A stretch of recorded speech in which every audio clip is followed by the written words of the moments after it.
জীবনে চলার পথে প্রতিটা মুহূর্তে আমাদের ফেলিয়ার রিজেকশন ফেস করতে হয়। আমাদের জীবনের অনেক কাজ, অনেক গোলস আমরা শুধুমাত্র বাদ দিয়ে দিই ফেইলিয়ারের ভয়ে। এটাই হচ্ছে fear of failure or rejection. অপরদিকে এক আমেরিকান অথর চিন্তা করেন কিভাবে এই ফিয়ারনেস থেকে ওভারকাম করা যায়। এর জন্য তিনি নিজেকে একটি চ্যালেঞ্জ ছুড়ে মারেন, দ্য 100 Days রিজেকশন থেরাপি। এই চ্যালেঞ্জে তিনি অচেনা র্যান্ডম কিছু মানুষের কাছে যান এবং অদ্ভুত কিছু জিনিস চান, যেমন কেউ বার্গার খাচ্ছে তার কাছে যে বার্গার চাওয়া, অথবা চকলেট কিনতে গিয়ে একটি চকলেটের সাথে আরেকটি চকলেট ফ্রি চাওয়া, এমনই আরো অনেক কিছু। অনেকেই তাকে সেই জিনিসটা দিয়েছে, আবার অনেকেই দেয়নি।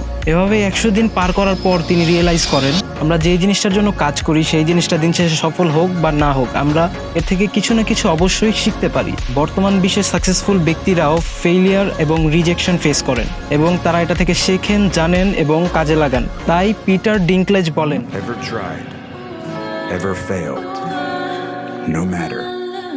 Try again, fail again, fail better. The world is yours. Treat everyone kindly and light up the night. Thank you so much for having me here.